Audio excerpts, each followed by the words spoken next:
ಪ್ರಯಾಣಿಕರ ಸುರಕ್ಷತಾ ಮಾನದಂಡಗಳನ್ನು ಪಾಲಿಸಿದ್ರೆ ಮಾತ್ರ ಖಾಸಗಿ ಹವಾನಿಯಂತ್ರಿತ ಸ್ಲೀಪರ್ ಕೋಚ್ ಹಾಗೂ ಪ್ರವಾಸಿ ಬಸ್ಗಳಿಗೆ ವಾಹನ ಸಾಮರ್ಥ್ಯ ಪ್ರಮಾಣ ಪತ್ರವನ್ನ ನೀಡಲಾಗ್ತಾ ಇದೆ ಅಂತ ಸಾರಿಗೆ ಸಚಿವ ರಾಮಲಿಂಗಾರೆಡ್ಡಿ ಅವರು ತಿಳಿಸಿದ್ದಾರೆ. ಗ್ರೇಟರ್ ಬೆಂಗಳೂರು ಪ್ರಾಧಿಕಾರ ಕಚೇರಿ ಆವರಣದಲ್ಲಿ ಜೀರ್ಣೋದ್ಧಾರಗೊಂಡಂತಹ ಸುತ್ತಿನ ಕೋಟೆ ಸಪ್ತ ಮಾತೃಕೆಯರ ಆದಿಶಕ್ತಿ ದೇವಸ್ಥಾನವನ್ನ ಉದ್ಘಾಟಿಸಿ ಸುದ್ದಿಗಾರರೊಂದಿಗೆ ಮಾತನಾಡಿದರು.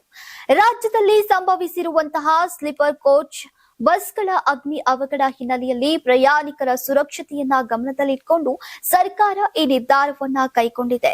ರಾಜ್ಯಾದ್ಯಂತ ಸಂಚರಿಸುವಂತಹ ಎಲ್ಲಾ ಸ್ಲೀಪರ್ ಕೋಚ್ ಬಸ್ ಹಾಗೂ ಪ್ರವಾಸಿ ಬಸ್ಗಳು ಕಡ್ಡಾಯವಾಗಿ ಸುರಕ್ಷತಾ ಮಾನದಂಡಗಳನ್ನ ಅನುಸರಿಸಬೇಕು ಅಂತ ರಾಮಲಿಂಗಾರೆಡ್ಡಿ ಅವರು ಹೇಳಿದ್ರು. ಬೆಂಗಳೂರು ಸೇರಿದಂತೆ ಹಲವು ಕಡೆ ಎಸಿ ಸ್ಲೀಪರ್ ಕೋಚ್ ಬಸ್ಗಳಲ್ಲಿ ಬೆಂಕಿ ಕಾಣಿಸಿಕೊಳ್ಳುವ ಪ್ರಕರಣಗಳು ಹೆಚ್ಚಾಗ್ತಾ ಇವೆ.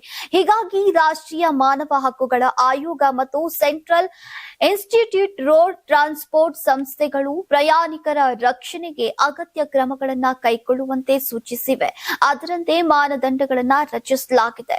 ಇನ್ನು ಸಾರಿಗೆ ಇಲಾಖೆಯ ಅಧಿಕಾರಿಗಳೊಂದಿಗೆ ಸಭೆ ನಡೆಸಿ ಬಸ್ಗಳ ವಿನ್ಯಾಸ, ನಿರ್ಮಾಣ ವಿಧಾನ ಹಾಗೂ ಸುರಕ್ಷತಾ ಸೌಲಭ್ಯಗಳ ಕುರಿತು ವಿವರವಾಗಿ ಚರ್ಚಿಸಲಾಗಿದೆ.